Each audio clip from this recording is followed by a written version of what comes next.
CBI வழக்குன்னு சொல்லி டெல்லி போயிருக்காரு. இதுலயே பெரிய கேள்விகள் இருக்கு. சிபிஐங்கிறது ஒரு தன்னாட்சி அதிகாரம் கொண்ட ஒரு அமைப்பு தான். ஒன்றியத்தை ஆள்கிற கட்சி அதை ஒரு ஏவல் நாயா பயன்படுத்துறதை நம்ம பார்த்துக்கிட்டு தான் இருக்கோம்.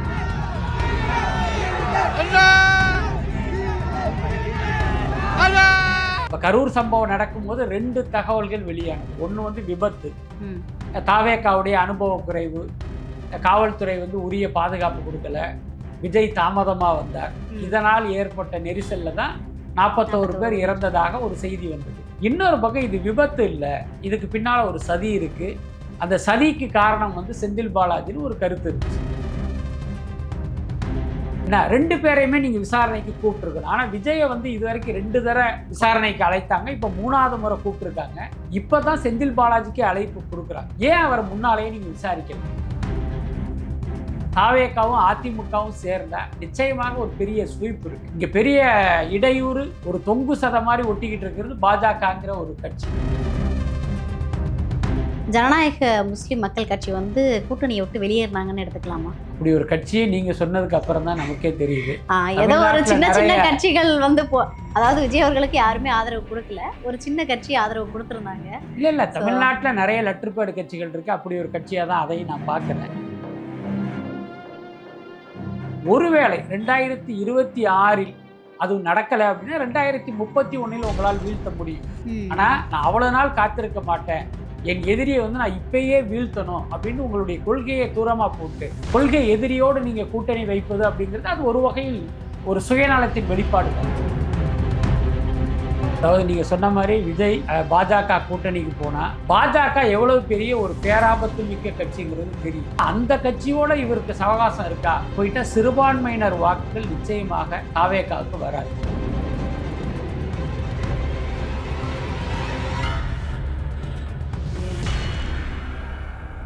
சார் வணக்கம். வணக்கம். எப்படி சார் இருக்கீங்க? நல்லா இருக்கு.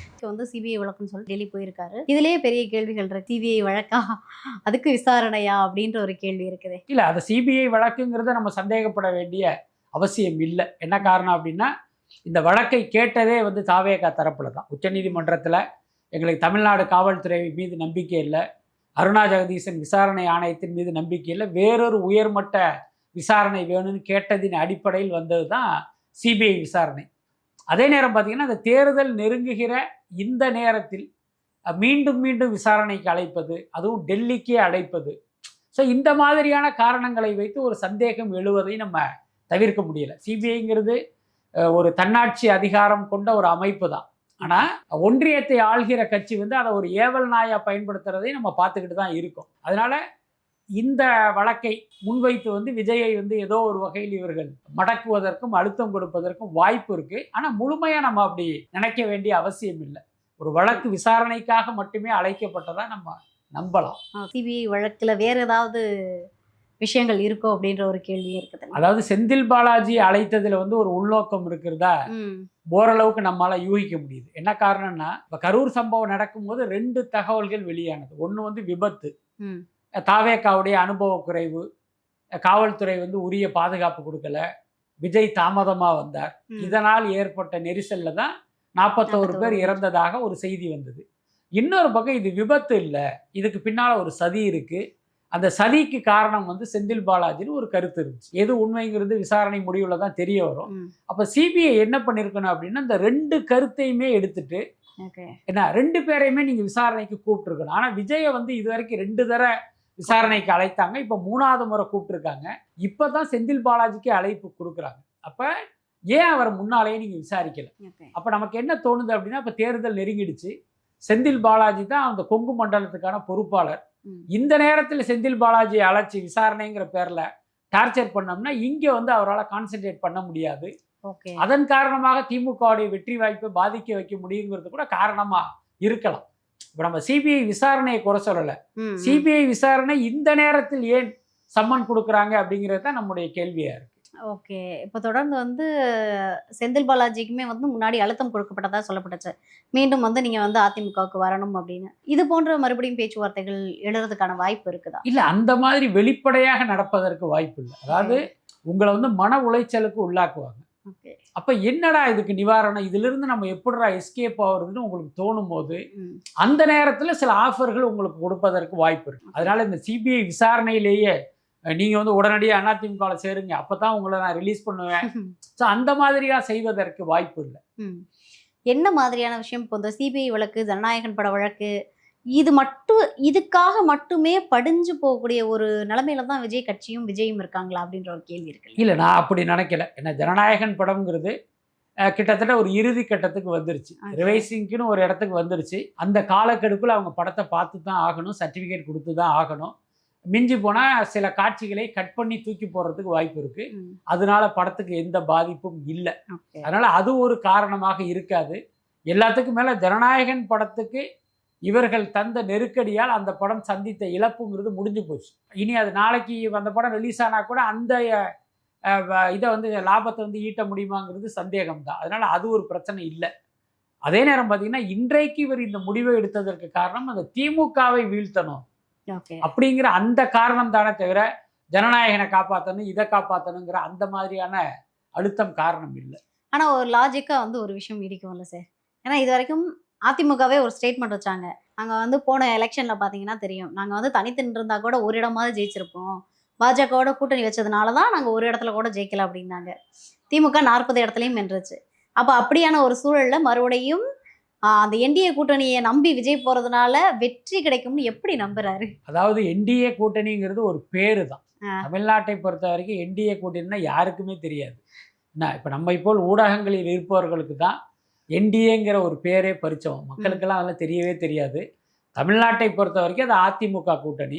இப்போ விஜய் போகிறது அதிமுகவோடு கூட்டணி, அப்படிதான் அதை நம்ம எடுத்துக்கணும். நம்ம எடுத்துக்கிறோம், பாஜகல இருந்து வர்ற எல்லாரும் என்டிஏ கூட்டணி அவங்க அப்படிதான் சொல்லுவாங்க. ஆனால் மக்கள் கிட்ட வந்து அது ஒரு பெரிய அளவுல பிரபலமாகல, மக்கள் வாயிலிருந்து என்டிஏங்கிற வார்த்தை உச்சரிக்கப்படவே இல்லை.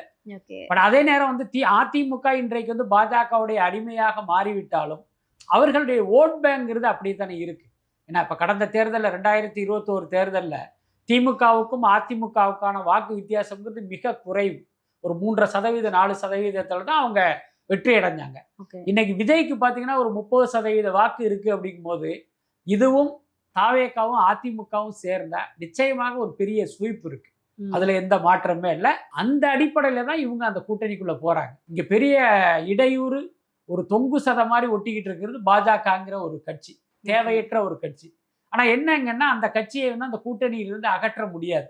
ஏன்னா அவர்கள் மிரட்டி தான் அந்த கூட்டணிக்குள்ளரையே வந்திருக்காங்க. அப்போ இவங்க விரும்பினாலும் விரும்பலைனாலும் பாஜக அங்கே இருப்பதை வந்து தவிர்க்கவே முடியாது. இதை கெஸ் பண்ணதுனால தான் ஜனநாயக முஸ்லிம் மக்கள் கட்சி வந்து கூட்டணியை விட்டு வெளியேறினாங்கன்னு எடுத்துக்கலாமா? அப்படி ஒரு கட்சியை நீங்க சொன்னதுக்கு அப்புறம் தான் நமக்கே தெரியுது. ஏதோ ஒரு சின்ன சின்ன கட்சிகள் வந்து அதாவது விஜய் அவர்களுக்கு யாருமே ஆதரவு கொடுக்கல, ஒரு சின்ன கட்சி ஆதரவு கொடுத்துருந்தாங்க.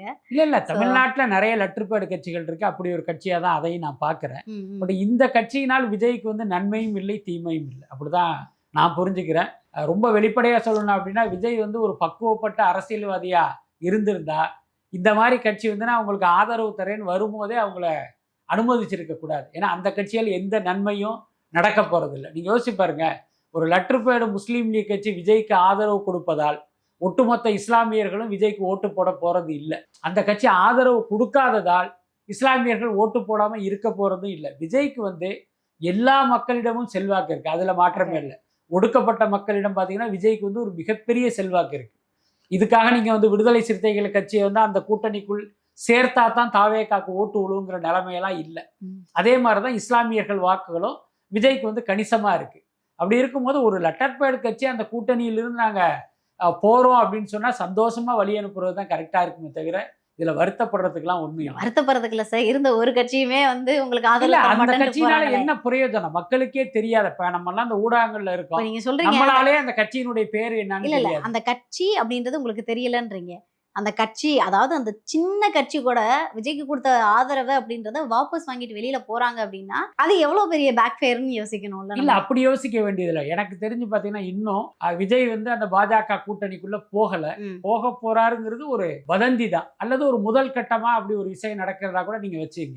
ஆனா நீங்க சொல்ற இந்த கட்சி வந்து தாவேகாக்கு எங்களுடைய ஆதரவு இல்லைன்னு சொல்லி ஒரு வாரமாவது ஆகும்னு நினைக்கிறேன். அப்போ வந்து இந்த மாதிரியான ஒரு பேச்சுவார்த்தையை துவங்கப்படவே இல்லை. நான் என்ன நினைக்கிறேன் அப்படின்னா இவங்க வந்து விஜய் நம்மளை கூப்பிட்டு உட்கார வச்சு மரியாதை கொடுத்து நமக்கு வந்து ஒரு 10 தொகுதியை ஒதுக்கி கொடுப்பாருன்னு எதிர்பார்த்திருப்பாங்க. அது நடந்திருக்காது. அதன் காரணமா வெளியில போயிருப்பாங்க. இப்போ நீங்க ஜான் ஆரோக்கியசாமி பேசின ஒரு விஷயத்த பாத்தீங்களான்னு தெரியல 2 நாளைக்கு முன்னாடி. என்ன அப்படின்னா, நாங்க வந்து துணை முதல் அதாவது எதிர்க்கட்சி தலைவரா உட்காருவோம். 2வது இடத்த பிடிப்போம் அப்படின்னாங்க. இது வரைக்குமே தாவைக்காகிட்ட ஒரு செம்மையான கான்ஃபிடென்ட் இருந்தது. மக்கள் வந்து எங்கள வந்து தேர்ந்தெடுப்பாங்க. நாங்க ஆட்சிக்கு வரோம் அப்படின்னு. இப்ப அவங்க தரப்புல இருந்தே வந்து ஏன்னா எல்லாருக்குமே தெரியும் ஜான் ஆரோக்கியசாமி ஒரு முக்கியமான விஷயம். அவர் தான் பின்னாடி இருந்து எல்லாத்தையுமே இயக்குறாரு அப்படின்னு சொல்றாங்க. ஸோ அவரே வந்து இப்படி ஒரு ஸ்டேட்மெண்ட்ட குடுக்கும்போது, அவங்களுடைய அந்த கான்ஃபிடென்ட் லெவல் அப்படின்றது உடைஞ்சிருச்சுன்னு பார்க்கலாமா? இல்ல அப்படி சொல்ல முடியாது. ஒரு விஜய் இப்படி ஒரு கருத்து சொல்லியிருந்தா, நீங்க சொல்ற மாரி அவங்களுடைய நம்பிக்கை குறைஞ்சிருச்சுன்னு எடுத்துக்கலாம். ஜான் ஆரோக்கியசாமி அந்த கட்சிக்கான ஒரு ஸ்ட்ராட்டஜிஸ்ட். அவ்வளவுதான். அவருடைய கருத்தை விஜயினுடைய கருத்தா நம்ம எடுத்துக்க வேண்டிய அவசியம் இல்லை.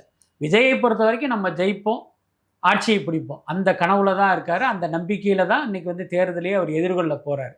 பட் அதே நேரம் கள நிலவரம் அந்த மாதிரி இல்லைங்கிறது யதார்த்தம். ஒருவேளை ஜான் ஆரோக்கியசாமியின் பேச்சில் வந்து அது வெளிப்பட்டிருக்கு. ஓகே. அதாவது வந்து ஜான் ஆரோக்கியசாமி பேசுனத விஜய் பேசுனதா எடுத்துக்க முடியாதுன்றீங்க. ஆனா வந்து நெறைய பிரச்சனைகளுக்கு குரல் கொடுக்காதப்ப, நெறைய போராட்ட காலத்துக்கு வராதப்ப ஏன்னு கேட்கும்போது, தாவேக தரப்புல இருந்து ஒரு விஷயத்த சொல்லுவாங்க. என்ன அப்படின்னா, நாங்க பேசுற எல்லா கருத்துமே வந்து விஜய் அவர்களுடைய கருத்து தான். எங்கள பேச சொல்லி விஜய் அவர்கள் வந்து சொல்றாங்க. நாங்க பேசுறோம். அப்புறம் விஜய் பேசலன்னு சொன்னா எப்படி அப்படின்னு கேட்குறாங்க. அதாவது தாவேகா நிர்வாகிகளுடைய கருத்தை நீங்க அந்த கட்சியின் கருத்தா எடுத்துக்கலாம். இன்னும் சொல்ல போனா சம்பந்தப்பட்டவங்களே இது வந்து எங்க தலைவர் சொன்ன கருத்து, தலைவர் சொன்ன விஷயம்னு சொல்றதுங்கிறத நம்ம எடுத்துக்கலாம். ஆனா கட்சியின் உறுப்பினராக கூட இல்லாமல் ஒரு ஸ்ட்ராட்டஜிஸ்டா ஒர்க் பண்றவருடைய கருத்தை வந்து கட்சியின் கருத்தாவோ விஜயினுடைய கருத்தாவோ நம்ம எடுத்துக்க முடியாது. ஒரு உதாரணம் சொல்றேன். ஜான் ஆரோக்கியசாமி ஏற்கனவே பாமக அன்புமணிக்கெல்லாம் ஒர்க் பண்ணியிருக்காரு. மாற்றம், முன்னேற்றம், அன்புமணின்லாம் ஒரு போஸ்டர்லாம் உங்களுக்கு ஞாபகம் இருக்குன்னு நினைக்கிறேன். அது வந்து ஜான் ஒர்க் பண்ணது தான். ஒரு தேர்தலில் பாமகக்கு ஒர்க் பண்ணவர் இன்னைக்கு தாவேகாக்கு ஒர்க் பண்றாரு. அடுத்த தேர்தலில் அவர் வேறொரு கட்சிக்கு ஒர்க் பண்றதுக்கு வாய்ப்பு இருக்கு. அப்ப அவருடைய கருத்தை எப்படி இந்த கட்சியினுடைய குரலாக ஏற்க முடியும்? அவர் இந்த கட்சிக்காக என்ன பின்னால இருந்து ஒர்க் பண்றார், அவ்வளவுதான். அவர் இந்த கட்சியை இயக்கல, இந்த கட்சிக்காக இயங்குகிறார். அந்த வித்தியாசத்தை நம்ம புரிஞ்சுக்கணும். ஓகே. இப்போ வந்து இவ்வளோ நாள் வந்து தாவேகாவுக்கு ஆதரவு கொடுத்து பலமா குரல் இருக்கக்கூடிய நிர்வாகிகளா இருக்கட்டும், இல்ல வந்து அதுக்கு கீழ இருக்கக்கூடிய தொண்டர்களாக இருக்கட்டும், ஒருவேளை பாஜகவுக்கு போனா, அதே குரல் வந்து அவங்க குடுப்பாங்களான்றது ஒரு கேள்வி இருக்குல்ல சார். ரசிகர் மனப்பான்மையில இருக்கிறவங்க குடுப்பாங்க. இப்ப மக்கள்ல வந்து புரியாம விஜய் தான் அப்படின்ற ஒரு பிம்பத்துல இருக்கவங்க குடுப்பாங்க. பட் ஆனா அந்த கட்சிக்குள்ள இருக்கக்கூடிய முக்கிய நிர்வாகிகள், செங்கோட்டையன் அவர்களா இருக்கட்டும், ஆதவ் அர்ஜுனாவாக இருக்கட்டும், இல்லனா இப்போ நெறைய பேர் குரல் கொடுத்துக்கிட்டு இருக்காங்கல்ல, ஃபெலிக்ஸ் ஜெரால்டா இருக்கட்டும், இல்ல இப்ராஹிம் ராவுத்தர் அவர்களா இருக்கட்டும், இந்த மாதிரி இருக்கக்கூடியவங்க எல்லாம் தொடர்ந்து ஆதரவு குடுப்பாங்களான்ற ஒரு கேள்வி இருக்குல்ல. அதாவது நீங்க சொன்ன மாதிரி விஜய் பாஜக கூட்டணிக்கு போனா விஜய் ரசிகர்கள் எந்த கேள்வியும் இல்லாமல் எங்க தளபதி எடுத்த முடிவு தான் எங்க முடிவு அப்படின்ட்டு அதை ஆதரித்து வழக்கம் போல அவங்களுடைய செயல்பாடுகளை தொடர்வதற்கு வாய்ப்பு இருக்கு. பட் அதே நேரம் இவர் தாவேகா கூட்டணிக்கு போயிட்டா சிறுபான்மையினர் வாக்குகள் நிச்சயமாக தாவேகாவுக்கு வராது. ஏன்னா பாஜக கூட்டணிக்கு போயிட்டா அதுல எந்த மாற்றமே இல்லை. அதே மாதிரி இப்ப நம்மை போன்ற ஒரு நடுநிலையான ஒரு பத்திரிகையாளர்கள் பாஜக என்கிற மதவாத சக்தி தமிழ்நாட்டில் வரக்கூடாது என்ற அடிப்படையில் தாவேகா ஆதரவு நிலைப்பாட்டை எடுத்திருந்தா இப்ப நாம எல்லாமே தாவேகாவை நிச்சயமாக ஆதரிக்க மாட்டோம். என்ன காரணம்னா பாஜக சவாரி செய்வதற்கு நீங்கள் ஒரு புதிய வாகனமா மாறிட்டீங்க.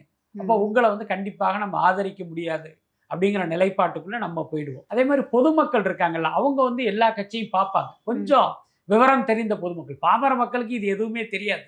ஆனா கொஞ்சம் விவரம் தெரிந்தவர்கள், அரசியலை உற்று நோக்குபவர்களுக்கு பாஜக எவ்வளவு பெரிய ஒரு பேராபத்து மிக்க கட்சிங்கிறது தெரியும். அப்ப அந்த கட்சியோட இவருக்கு சவகாசம் இருக்கா அப்படின்னு அவங்க நினைச்சிட்டாங்க அப்படின்னா நிச்சயமாக விஜய்க்கு வந்து அவங்க வாக்களிக்க மாட்டாங்க. அந்த ஆபத்து இருக்கு. இன்னும் வெளிப்படையா சொல்லணும் அப்படின்னா இன்னைக்கு விஜய்க்கு 20%, 25, 30 நிறைய சர்வே முடிவுகள்லாம் வருது. இந்த முடிவுக்கு பிறகு பார்த்தீங்கன்னா அது கணிசமாக குறைவதற்கு வாய்ப்பு இருக்கு. கண்டிப்பா. ஏன்னா எல்லாருமே வந்து இப்போ விஜய் அப்படின்ற ஒரு தனிப்பட்ட மனுஷனையும் மாற்றத்தை விரும்பக்கூடிய ஒரு பர்சனாகவும் பார்க்கும்போது தாவேகா வந்து என்டிஏக்கு போனா அந்த மாற்றத்தை விரும்பக்கூடிய தூய சக்தியா இருக்காதுல்ல. ஆமா, தீய சக்தியில் ஒன்றாக மாறிவிடுற ஆபத்து இருக்கு. அந்த அளவுக்கு வந்து ஒரு தாக்கத்தை ஏற்படுத்திடும். ஏன்னா இது வரைக்கும் பாஜகவால தமிழ்நாட்டுக்குள்ள வர முடியல. விஜய் அவர்களுடைய அக்சஸ் கிடைச்சது அப்படின்னா ஈஸியா வந்துருவாங்க இல்லையா? ஸோ அதுக்கப்புறமா வந்து எடப்பாடி அவர்களோ விஜய் அவர்களோ இருப்பாங்களான்ற ஒரு கேள்வியே இருக்கு. அந்த ஒரு பயமும் இருக்கு. இல்ல அப்படியான ஒரு ஆபத்தெல்லாம் நடக்காது. பீகார்ல வந்து நடக்கலையா? இல்ல பீகார்ல நடக்கலாம். அதிமுகவை விழுங்கிட முடியும். ஏன்னா அவர் வந்து ஒரு கவர்ச்சிகரமான தலைவர் கிடையாது. எடப்பாடி பின்னால வந்து ஒரு அதிமுக தொண்டர்களாக திரண்டு நிற்பதா நம்ம சொல்ல முடியாது. ம். அங்கங்கே இருக்கிற நிர்வாகிகள் வந்து அந்தந்த கூட்டத்தை சமாளிச்சுக்கிட்டு இருக்காங்க, அப்படிதான். ஆனால் தாவேக்காங்கிறது முழுக்க முழுக்க விஜய்க்காக திரண்ட கூட்டம். அதனால தாவேக்கா வந்து பாஜகவில் முழுங்க முடியாது. ஆனால் ஒரு காலகட்டத்துக்கு பிறகு அதை தன்னுடைய அடிமையாக வச்சிருக்க முடியும். இன்னைக்கு அதிமுக எப்படி அடிமைப்படுத்தியிருக்காங்களோ அதே அந்த மாதிரி மாதிரி தாவேக்காவை. மாற்றுவதற்கான வாய்ப்புகள்லாம் இருக்கு. இல்ல விஜய் அவர்கள் ஈஸியா வளைஞ்சு போயிருவாங்களோன்ற ஒரு கேள்வி இருக்குதுல்ல. ஏன்னா வந்து கரூர் விஷயம், சிபிஐ வழக்கு இதெல்லாம் வச்சுட்டு இதுவரைக்குமே கொள்கை எதிரி அப்படின்னு ரொம்ப ஸ்ட்ராங்கா கொடுத்த விஜய் அவர்கள், எங்களுக்கு வந்து நாங்க வந்து மதச்சார்பின்மை உடைய ஒரு கட்சி அப்படின்னு சொன்ன விஜய் அவர்கள், இப்ப ஏதோ ஒரு ரீசனுக்காக அடிபணிஞ்சு போறாங்க, இறங்கி போறாங்க அப்படின்னா, இன்கேஸ் இன் ஃபியூச்சர்ல கட்சி ஆட்சிக்கு வராங்க அப்படின்னா, அந்த டைம்ல பாஜகவுக்கு இவங்க அடிபணிஞ்சு எப்படி போக மாட்டாங்க அப்படின்னு நம்ப முடியும் நம்ம. இல்ல அந்த உத்தரவாதத்தை நம்ம கொடுக்க முடியாது. ம். பட் அதே நேரம் நீங்க என்னைக்கு பாஜகவை நோக்கி போயிட்டீங்களோ அப்ப எதிர்காலத்தில் மக்களுக்கு உங்கள் மீது என்ன சந்தேகங்கள்லாம் வரணுமோ எல்லா சந்தேகங்களும் வரும். இப்ப கண்டிப்பா. நீங்க கேட்டது மாதிரி இவர் வந்து இப்படி பண்ண மாட்டாருன்னு என்ன நிச்சயம், அப்படி போயிட மாட்டாருன்னு என்ன நிச்சயம்லாம் மக்கள் கேட்பாங்க. ம். ஏன்னா அதுக்கு வந்து விஜய் தான் பதில் சொல்ல கடமைப்பட்டவரா இருப்பார். ஏன்னா நிறைய விஷயங்களுக்கு வந்து குரல் கொடுக்கல அப்படின்னு சொன்னபோது, கரூர் விஷயத்துக்கு ஒரு நாள் விட்டு தான் வாய்ஸ் கொடுத்தாரு. திருப்பரங்குன்றம் இஷ்யூக்கு வாய்ஸ் கொடுக்கல. அதாவது நிறைய குறிப்பிட்ட விஷயங்களுக்கு முக்கியமான இஷ்யூஸ்க்கு வந்து வாய்ஸ் கொடுக்கலன்றப்போ, ஏன் கொடுக்கல ஏன் கொடுக்கல பத்திரிகையாளரை ஏன் சந்திக்கலைன்னு தொடர்ந்து கேட்டுக்கிட்டு இருந்தாங்க. அது எதையுமே கேர் பண்ணல விஜய் அவர்கள். ஐயோ எல்லாரும் இப்படி சொல்லிட்டாங்களே அதனால நம்ம ஒரு கருத்து சொல்லுவோம், ஐயோ இவங்க இதை சொல்லிட்டாங்களே அதுக்காக நம்ம ஒரு கருத்து சொல்லுவோம்னு இப்போ வரைக்கும் அந்த இஷ்யூஸ் பற்றி எதுவுமே பேசல. ஸோ அப்படின்றப்ப இவர் எதையுமே கேர் பண்ண மாட்டாரோ, அவருக்கு என்ன தேவை அதை பண்ணிட்டு போயிடுவாரோ அப்படின்ற ஒரு பயம் வரும்ல. இல்ல விஜய் வந்து ஏற்கனவே அது குறித்து தெளிவா சொல்லிட்டார். நான் வந்து ஒரு வழக்கமான அரசியல் பண்ண மாட்டேன், எல்லாத்துக்கும் கருத்து சொல்லிக்கிட்டு அறிக்கையை விட்டுக்கிட்டு ஸோ அந்த மாதிரி அரசியல் நான் செய்ய மாட்டேன்னு அவர் சொல்லிட்டார். அதுல மாற்றம் இல்லை. அவருடைய நிலைப்பாட்டை அவர் உறுதியா சொல்லிட்டாரு. பட் அதே நேரம் உறுதியா இப்போ இல்லையே. இருக்கிற அரசியலுக்கு வந்து நீங்க அந்த மாதிரி இருக்க முடியாது. உதாரணத்துக்கு நீங்க சொன்ன மாதிரி திருப்பரங்குன்ற விவகாரம் தமிழ்நாடே பரபரப்பாக பேசிய ஒரு விவகாரம். இந்த இடத்துல நீங்க ஒரு ஸ்டாண்ட் எடுத்து தான் ஆகணும். ம். அந்த தீபத்தூண்ல விளக்கு ஏத்தலாமா வேணாமா, வேண்டாமா. என்ன அதுக்கான பதிலை வந்து நீங்க சொல்லித்தான் ஆகணும். கண்டிப்பா. ஆனா இவர் என்ன நினைச்சாரு அப்படின்னா, ஏத்தலாம்னு சொல்லிட்டா அவங்க ஓட்டு என்ன? போயிடும். இஸ்லாமியர்களுடைய ஓட்டு போயிடும், Yes. ஏத்த வேணான்னு சொன்னா இந்துக்களுடைய ஓட்டு போயிடும், ம். அப்ப நம்ம சைலண்டா Silent. இருந்துருவோம்னு ஒரு அமைதி காத்தார். பட் இது வந்து ஒரு சரியான நிலைப்பாடு இல்லை. இப்படி இருந்ததால என்ன ஆச்சு அப்படின்னா, திருப்பரங்குன்ற விவகாரத்தில் இவர் கருத்தே சொல்லலையிலே அப்படின்னு இஸ்லாமியர்களும் கடுப்பாவாங்க, இந்துக்களும் கடுப்பாவாங்க. ஸோ அப்படித்தான் நடந்திருக்கும். அதனால பல விஷயங்கள்ல அவர் வந்து மௌனமாக இருப்பதை வந்து ஒரு சாணக்கியத்தனமா நினைக்கிறாரு. ஆனா அப்படி எல்லா இதுலயுமே இருக்க முடியாது, இருக்கக்கூடாது. அறிக்கைகள் மட்டும் வெளியிட்டு நான் ஒரு நார்மலான அரசியல்வாதியா இருக்க மாட்டேன்னாரு. அதாவது அவர் எடுத்த நிலைப்பாட்டில் அவர் ஸ்ட்ராங்கா இருக்காரான்னு கேட்டால் எந்த நிலைப்பாட்டிலையுமே ஸ்ட்ராங்கா இருக்க மாட்டேன். இப்போ இந்த ஒரு டிசிஷன் எடுத்தாருன்னா அவர் எடுத்த எல்லா ஸ்டாண்டையுமே டோட்டலாக மாற்ற வேண்டியது இருக்கும்ல. அவருடைய கொள்கைகளாக இருக்கட்டும், அவருடைய கொள்கை தலைவர்களாக இருக்கட்டும், இல்லை இவ்வளோ நாள் அந்த மௌனம் காத்தார்ல அந்த விஷயமா இருக்கட்டும், எல்லாமே டோட்டலாக வந்து டேமேஜ் ஆகும்ல. நிச்சயமா மறுபரிசீலனை பண்ணணுங்கிறத நம்முடைய வேண்டுகோளும் விருப்பமும் கூட. என்ன காரணம்னா, நீங்க திமுகவை வீழ்த்தணும்னு நினைக்கிறீங்க, உங்களுடைய நோக்கம் சரியாக இருக்கலாம். அதுக்கு என்ன வழி என்ன அப்படிதான் நீங்க பார்க்கணும். அது வந்து இன்னைக்கு சாத்தியம் இல்லைன்னா அது அடுத்த தேர்தலில் சாத்தியமாகும். நீங்க அது வரைக்கும் பொறுத்து இருக்கணும். அதுதான் சரியான அரசியலாக இருக்க முடியும். அப்படி இல்லைன்னா இன்றைக்கு திமுக கூட்டணியில் வந்து விசிக இடதுசாரிகள்லாம் பெரிய அதிருப்தியில் இருக்காங்க. அவர்களை ஒருங்கிணைத்து நீங்க ஒரு புதிய கூட்டணிக்கு முயற்சி பண்ணலாம். அதை விட்டுட்டு திமுகவை வீழ்த்துவதற்கு நம்ம வந்து அதிமுக கூட்டணிக்குள்ள போவோம் அப்படிங்கிற பெயரில் பாஜகவோட கூட்டணி அமைப்பது அப்படிங்கிறது அது ஒரு மிகப்பெரிய சிக்கலை ஏற்படுத்துகிற விஷயம். இல்லை நிறைய பேர் என்ன சொன்னாங்க அப்படின்னா, ஒருவேளை என்டிஏ கூட்டணிக்கு போனால் அது வந்து விஜய்க்கு பொலிட்டிக்கல் சுசைட் அப்படின்னு சொன்னாங்க. பிகாஸ் அந்த மாதிரி தான் ஆகுமோன்றதும் என்னுடைய பார்வையாக இருக்குது. ஏன் அப்படின்னா, இவர் இன்கேஸ் என்டிஏ கூட்டணி போனார் அப்படின்னா அது திமுகவுக்கு பலமாக தானே சார் மாறும். எப்படி பலவீனமாக மாறுன்ற ஒரு கேள்வி இருக்குல்ல. அதாவது திமுகவை தோற்கடிக்க முடியும், அதில் எந்த மாற்றமும் இல்லை. அதே நேரம் பொலிட்டிக்கலாக பார்த்தீங்கன்னா திமுகவுக்கு வந்து ஒரு பெரிய கெயின் தான் அது. ஏன்னா அவர்களுக்கு இன்றைக்கு வந்து ஒரு பெரிய அச்சுறுத்தலாக வளர்ந்த கட்சி தாவேகா. என்ன இப்போ இவங்க உண்மையிலேயே இவங்க பாஜக கூட்டணிக்குள்ளே போயிட்டாங்கன்னா தாவேகாவை வீழ்த்துவது வந்து ரொம்ப சுலபம். ஏன்னா நீங்கள் தமிழ்நாட்டினுடைய கெட்ட வார்த்தை, இவர் பாஜகவுடைய ஃப்ரெண்டு, இவர் பாஜகவுடைய பி டீம்னா அவரை ஈஸியாக அழிச்சிட முடியும். அப்போ தாவேகா குறித்து இப்படி தான் இவங்கெல்லாம் சொல்லிக்கிட்டு இருக்காங்க, மக்கள் யாரும் நம்பலை. இப்போ அந்த கூட்டணிக்குள்ளே போயிட்டா திமுக வந்து அந்த ஆயுதத்தை கையில் எடுப்பாங்க. விஜய் வந்து எது குறித்துமே பேச முடியாது, புரியுதா இல்லை? இவர் வந்து பாஜக ஆளு, பாஜகவுடைய பி டீமு, பாஜகவுடைய கூட்டணி கட்சி அப்படின்னு சொல்லி அவருடைய அரசியல் எதிர்காலத்தையே காலி பண்ணிடுவாங்க. ஸோ அப்படி ஒரு ஆபத்து இதில் இருக்குது. ஓகே, கூட்டணிக்கு போனதுக்கு அப்புறமாவது விஜய் அறிவிப்பாரா? ஏன்னா எல்லாத்தையும் வந்து நான் சொல்ல மாட்டேன், நான் சொல்ல மாட்டேன்ட்டு இப்போ கூட்டணிக்கு போனாலும் வெளியில வந்து அறிவு பாராட்டுற ஒரு கேள்வி இருக்குது. இல்ல அது பார்க்கலாம். வந்து தானே ஆகணும். ஏன்னா ஆ, நீங்க கத்திரிக்காய் காய்ச்சா கடத்தருக்கு வந்து தான் வந்துதான் ஆகணும்பாங்க. ஆகணுன்ற அது மாதிரி. மாதிரி நீங்க என்னதான் ரகசியமாக இந்த பேச்சுவார்த்தையெல்லாம் நடத்தினாலும், அது ஒரு கட்டத்துல வந்து நீங்க பகிரங்கமாக மக்கள்ட்ட சொல்லி தானே ஆகணும். அதனால அந்த விஷயங்கிறது நிச்சயமா நடக்கும். ஓகே. எப்படி வந்து இன்கேஸ் கூட்டணி வச்சா மக்கள போய் எப்படி சந்திப்பாரு? என்ன கொள்கைய சொல்லி சந்திப்பாரு? மறுபடியும் முதல்ல இருந்து கொள்கையெல்லாம் மாத்துவாரா? இல்ல அப்படி இல்ல. ஒரே திமுக எதிர்ப்புங்கிறது மட்டும்தான். திமுக ஆட்சியில ஊழல் கொள்கையெல்லாம் பண்ணிருச்சு. வேண்டாம். அது அவசியமே இல்ல. திமுகவுல எதிர்ப்பு இது கொள்கை இது ஊழல் ஊழல் அதிகமாயிடுச்சு. அதிகமாயிடுச்சு. ஸோ அதற்கு வந்து வேற வழி இல்லைங்கிற மாதிரியான ஒரு ஸ்டாண்டை எடுப்பதற்கு வாய்ப்பு இருக்கு. ம். அதான் கொள்கையே நம்மளுக்கு வேண்டாம். ரசிகர்களுக்கு வந்து இன்னும் வந்து ரசிகர் மனப்பான்மையில இருக்க மாதிரி, விஜயும் இன்னும் அந்த நடிக்கிற மனப்பான்மையிலே இருந்துட்டு, எனக்கு கொள்கை வேண்டாம், கொள்கை தலைவர்கள் வேண்டாம். நான் வந்து திமுகவோட எதிர்ப்ப மட்டும் வச்சு நான் களத்த சந்திக்க போறேன்ற ஒரு சிச்சுவேஷனுக்கு மாறும்ன்றீங்க. இல்ல அது வந்து ஒரு தேர்தலுக்கு வேணா ஒர்க் அவுட் ஆகும். நீங்க ஒரு ஓகே. கட்சி வந்து நீண்ட காலம் செயல்படுவதற்கு இன்னொரு கட்சி எதிர்ப்பு மட்டுமே போதாதுல்ல. ம். இப்ப திமுக பார்த்தீங்கன்னா அதிமுக எதிர்ப்பு. அதிமுகவுக்கு திமுக எதிர்ப்பு. இது எல்லாமே பார்த்தீங்கன்னா தேர்தல் நேரத்துல மட்டும்தான். மத்த ஓகே. நேரத்தில் கட்சி இயங்குவதற்கு அந்த கட்சிக்குன்னு ஒரு கொள்கை வேணும்ல. கண்டிப்பா. இப்போ ஒரு கட்சி மதவாதத்தை ஆதரிக்கும். ம். அதை வச்சு அரசியல் பண்ணுவாங்க. இன்னொரு கட்சி மதவாதத்தை எதிர்க்கும். அதை வச்சு அரசியல் பண்ணுவாங்க. இப்படி எந்த கொள்கையுமே இல்லாம எப்படி உங்க கட்சியை வந்து நீங்க நடத்த முடியும்? அதனால திமுக எதிர்ப்புங்கிறது இந்த தேர்தலுக்கு வேணா ஒர்க் அவுட் ஆகும்.